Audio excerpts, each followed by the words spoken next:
Ventilator पर पूर्व मुख्यमंत्री मुलायम सिंह यादव गुरुग्राम के मेदांता अस्पताल में भर्ती। पीएम मोदी और सीएम योगी ने अखिलेश यादव को फोन लगाकर पूछा स्वास्थ्य का हाल। गोरखपुर के 4 दिवसीय दौरे पर सीएम योगी आदित्यनाथ विकास कार्यों की करेंगे समीक्षा। गौरक्ष पीठाधीश्वर के रूप में किया हवन पूजन। बिलासपुर इंदौर बिलासपुर विमान सेवा आज से मुख्यमंत्री भूपेश बघेल करेंगे वर्चुअल शुभारंभ। बिलासा देवी केवट हवाई अड्डा बिलासपुर से उड़ान भरेगी फ्लाइट। मुख्यमंत्री पुष्कर सिंह धामी का काशीपुर दौरा। आवासीय परियोजनाओं के शिलान्यास कार्यक्रम में होंगे शामिल। चंपावत में आयोजित घटोत्कच महोत्सव कार्यक्रम में भी करेंगे शिरकत।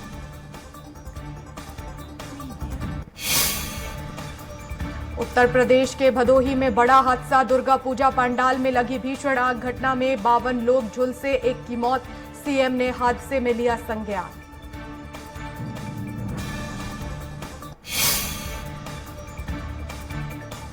शारदीय नवरात्रि की महाअष्टमी आज। जगह जगह कन्या पूजन और भंडारे का आयोजन। घरों में हो रही है कुलदेवी की पूजा।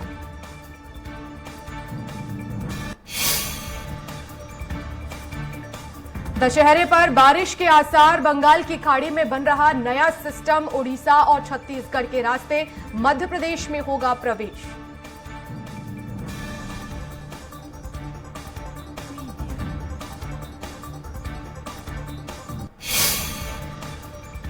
नमस्कार, छत्तीसगढ़ एक्सप्रेस में आपका स्वागत है और मैं हूं आपके साथ वर्षा। बुलेटिन की शुरुआत करेंगे रायपुर से मिल रही बड़ी खबर के साथ, जहां बिलासपुर इंदौर बिलासपुर विमान सेवा का आज शुभारंभ होने जा रहा है। मुख्यमंत्री भूपेश बघेल वर्चुअली शुभारंभ करेंगे। बिलासा देवी केवट हवाई अड्डा बिलासपुर से इसका शुभारंभ होगा और सुबह करीब 11 बजे सीएम भूपेश बघेल शुभारंभ करेंगे। राज्य शासन के द्वारा 41 करोड़ रुपए की लागत से बिलासपुर एयरपोर्ट का विकास किया गया है।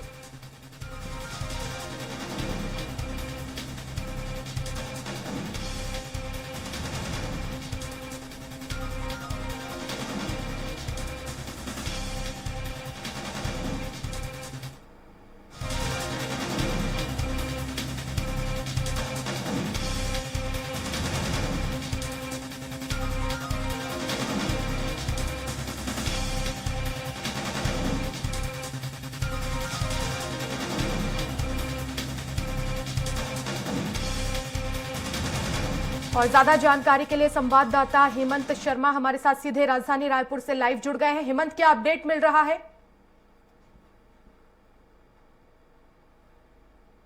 देखिए वर्षा, आज बिलासपुर जो एयरपोर्ट है उसको आज बड़ी सौगात मिलने जा रही है। मुख्यमंत्री भूपेश बघेल वर्चुअल रूप से जो इंदौर बिलासपुर और बिलासपुर इंदौर की विमान सेवा है उसका शुभारंभ करने जा रहे हैं। इस कार्यक्रम की अध्यक्षता जो नागरिक उन्नयन मंत्री हैं ज्योतिरादित्य सिंधिया, इसके अलावा मध्य प्रदेश के मंत्री तुलसी सिलावट ये कार्यक्रम की अध्यक्षता करेंगे। 11:15 बजे के आसपास जो ये पूरा कार्यक्रम है वो शुरू होगा।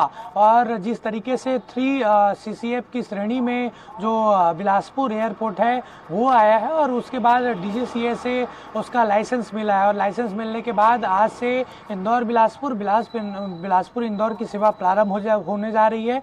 निश्चित तौर पर इसमें छत्तीसगढ़ और मध्य प्रदेश के यात्रियों को बड़ा फायदा मिलेगा और लगातार बिलासपुर के जो चकरभाटा स्थित एयरपोर्ट है उसको डेवलप करने की कोशिश सरकार द्वारा की जा रही है और 41 करोड़ रुपए के कुल लागत से वहां का विकास इस बार किया गया है। इसके अलावा और जल्द से जल्द रैंकिंग एयरपोर्ट की सुधरे उसके लिए काम युद्ध स्तर पर किया जा रहा है। फिलहाल आज एक बड़ी सौगात यात्रियों को मिलने जा रही है और जो इंदौर बिलासपुर इंदौर की जो विमान सेवा है उसका विधिवत शुभारंभ 11 बजे के आसपास मुख्यमंत्री भूपेश बघेल करेंगे। जी चलिए, शुक्रिया तमाम जानकारी के लिए हेमंत।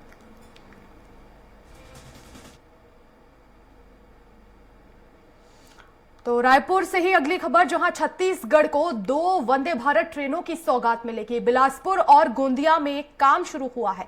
पहली ट्रेन में बिलासपुर से दिल्ली तक यात्रा कर सकेंगे यात्री, तो वहीं दूसरी गोंदिया से रायपुर होकर झारसुगुड़ा तक चलाने का काम शुरू हुआ है। पहली ट्रेन रायपुर से दिल्ली के लिए चलेगी।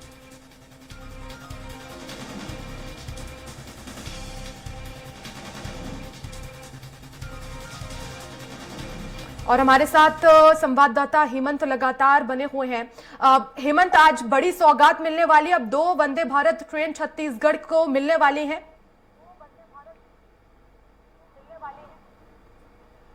हाँ, देखिए, एक तरफ लगातार जो ट्रेन है वो रद्द हो रही है और उसके चलते यात्रियों को परेशानियों का सामना करना पड़ा था, लेकिन इन सब के बीच एक अच्छी खबर निकलकर सामने आ रही है और 2 वंदे भारत ट्रेनों की सौगात छत्तीसगढ़ को मिलने जा रही है। जो जानकारी निकलकर सामने आई है वर्षा, उसके मुताबिक जो पहली ट्रेन है वो बिलासपुर से दिल्ली तक यात्रा करेगी और इसमें जो यात्री हैं वो यात्रा कर सकेंगे। इसके अलावा जो दूसरी वंदे भारत ट्रेन है वो गोंदिया से रायपुर होकर झारसुगुड़ा तक उसके चलाने का काम शुरू कर दिया गया है और निश्चित तौर पर इन दोनों 2 ट्रेनों की सौगात मिलने से छत्तीसगढ़ के जो यात्री हैं जो लगातार दिल्ली, बिलासपुर तमाम जगहों पर सफर करते हैं, उनके लिए एक बड़ा यहाँ पर एडवांटेज है, बड़ा फायदा उन्हें मिलेगा। और दिल्ली की वंदे भारत ट्रेन अब छत्तीसगढ़ नहीं आएगी क्योंकि 2 ट्रेनों की सौगात मिल गई है। तो जो दिल्ली से ट्रेन चलकर यहाँ आती थी वंदे भारत, वो ट्रेन अब फिलहाल रायपुर नहीं आएगी। तो 2 ट्रेनों की सौगात मिलने से बड़ी खुशी की लहर यात्रियों में है। और इसका संचालन कब से होगा, ये ट्रेनें कब से चलेंगी और समय इनका क्या रहेगा? देखिए, अभी प्रारंभिक जानकारी जो सामने आई है उसके मुताबिक इन दोनों ट्रेनों का परिचालन 1 हफ्ते बाद शुरू किया जाएगा, क्योंकि ट्रेनों के परिचालन से पहले उसके तमाम मेंटेनेंस के काम होते हैं, तो उसको अभी पूरा किया जा रहा है। और 2 ट्रेनों, एक बिलासपुर से दिल्ली तक और दूसरा रायपुर, गोंदिया, झारसुगुड़ा जो होकर जाएगी, उसके चलाने का काम फिलहाल जो उसकी प्रक्रिया है वो शुरू कर दी गई है। हेमंत, लेकिन ये उन यात्रियों के लिए बड़ी खुशखबरी है क्योंकि हमने देखा है कि इससे पहले कई ऐसी ट्रेनें हैं जो रद्द की गई हैं और ऐसे में ये 2 ट्रेनें, और खास बात ये कि रायपुर से दिल्ली के लिए सीधी रहेंगी, स्वदेशी ये ट्रेनें हैं, जाहिर तौर पर यात्रियों के लिए भी एक खुशखबरी है। देखिए, निश्चित तौर पर वर्षा, क्योंकि पिछले 4 महीनों से हम देख रहे हैं कि लगातार ट्रेन रद्द हो रही है। दूसरी तरफ जो ट्रेनों का परिचालन है वो भी सही समय पर नहीं हो पा रहा है। ट्रेन इतनी लेट में स्टेशनों में पहुंच रही है कि यात्री वहां पर परेशान होते दिख रहे हैं। तो इन सब के बीच अच्छी खबर है और वंदे मातरम ट्रेन जब यहाँ दिल्ली से रायपुर और रायपुर से दिल्ली आएगी तो निश्चित तौर पर यात्रियों को फायदा होगा इस ट्रेन के जरिए। और जिस तरीके से ट्रेनें रद्द हो रही थी और इन सब के बीच जब 2 ट्रेनें वंदे भारत चलाई जाएगी तो निश्चित तौर पर सीधे तौर पर जो यात्री हैं उनको इसका फायदा होगा। जी, चलिए, शुक्रिया तमाम जानकारी के लिए हेमंत।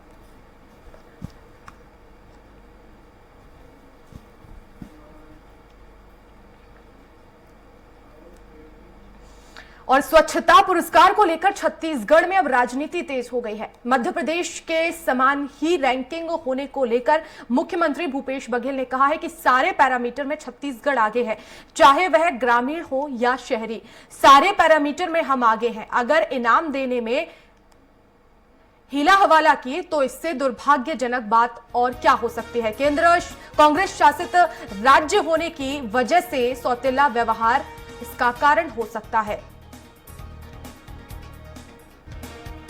वो ग्रामीण हो चाहे शहरी हो, अब पुरस्कार देने वाले के वो दिए हैं, वो जाने ऐसा क्यों किए हैं, लेकिन सारे पैरामीटर, चाहे ग्रामीण क्षेत्र हो चाहे शहरी क्षेत्र हो, सारे पैरामीटर में छत्तीसगढ़ आगे है। और अब इनाम देने में यदि हिलाहवाली करे तो इससे दुर्भाग्यजनक। और हेमंत शर्मा ज्यादा जानकारी के लिए संवाददाता फोन लाइन पर हमारे साथ जुड़ गए हैं। हेमंत, अब स्वच्छता रैंकिंग पर भी घमासान हो रहा है। मुख्यमंत्री भूपेश बघेल ये आरोप लगा रहे हैं कि छत्तीसगढ़ के साथ सौतेला व्यवहार किया जा रहा है। देखिए, कल जिस तरीके से स्वच्छता को लेकर एक रैंकिंग जारी की गई थी और उस रैंकिंग के अनुसार मध्य प्रदेश और छत्तीसगढ़ की जो रैंकिंग है वो समान है, लेकिन जो पुरस्कार यहाँ पर केंद्र सरकार के द्वारा दिया गया स्वच्छता के मामले में वो छत्तीसगढ़ को यहाँ पर पीछे छोड़ते हुए मध्य प्रदेश ने उसमें स्थान पाया है। जबकि को लेकर मुख्यमंत्री भूपेश बघेल ने सवाल उठाया है कि जब मध्य प्रदेश और छत्तीसगढ़ की रैंकिंग समान है, जब सारे पैरामीटर सही हैं छत्तीसगढ़ के, और उसके बाद क्यों नजरअंदाज पुरस्कार देने में किया गया।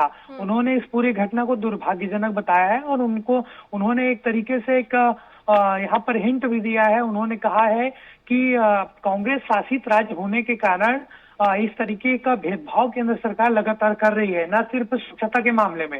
इस तरीके से विभिन्न योजनाएं जो केंद्र सरकार द्वारा संचालित की जाती है, तमाम फंड के पैसे केंद्र की ओर से अटके हुए हैं।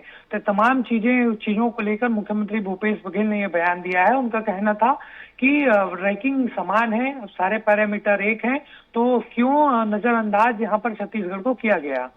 हेमंत, लेकिन अब इस पूरे ही मामले को लेकर भारतीय जनता पार्टी ने अपना क्या स्टैंड रखा, इसको लेकर कुछ छत्तीसगढ़ बीजेपी से बयान?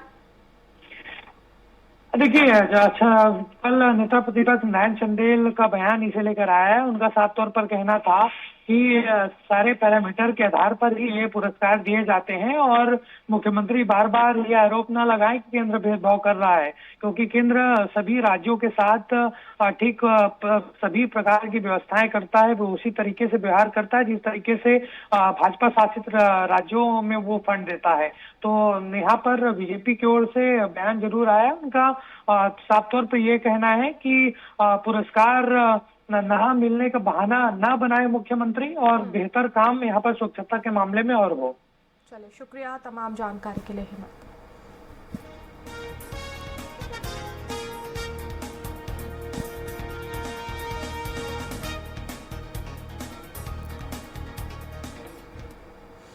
और वहीं इंडियन स्वच्छता लीग 2022 में पूरे देश के 1800 से ज्यादा शहरों ने भाग लिया, जिसमें 10 लाख से ज्यादा जनसंख्या वाली लिस्ट में रायपुर का स्थान दूसरे नंबर पर आया। तो वहीं राजधानी रायपुर को स्वच्छता के मामले में 10 लाख से ऊपर की जनसंख्या वाले शहरों में 11वां स्थान प्राप्त हुआ, जबकि इससे पहले रायपुर के स्वच्छता के मामले में 6वें स्थान पर अपनी जगह बना चुका था। स्वच्छता में पिछड़ने को लेकर रायपुर के महापौर एजाज ढेबर ने कहा कि मैं किसी पर दोषारोपण नहीं करूंगा, इसे अपनी गलती मानते हुए स्वीकार करता हूं और आगे फिर से 1 नंबर पर आने की लड़ाई के लिए मैं मेहनत करूंगा और जो भी कारण रहा है 11वें नंबर पर आने का उस पर काम किया जाएगा। लेकिन ये सिर्फ नगर निगम से नहीं होगा, इसके लिए जनता को भी समझना होगा, साफ सफाई को लेकर जागरूक होना होगा, तभी हम इस लड़ाई पर जीत हासिल कर सकेंगे। 6 से 11 में चले गए, ये बहुत बड़ा एक विषय है। इस बात को मैं स्वीकार करता हूं और आज मैं प्रेस वार्ता इसलिए बुलाया हूं कि इस बात को मैं स्वीकार करता हूं कि यदि हम 6 से 5 में आते तो मुझे लगता कि ठीक है, हम काम कर रहे हैं, मगर 6 से सीधा 11 में आना, हम सोच रहे थे कि इस बार हम टॉप 5 में आएंगे, मगर हम सीधा टॉप 10 से ही बाहर हो गए। ये एक बहुत बड़ा सोच का विषय। और वक्त एक छोटे से ब्रेक का है।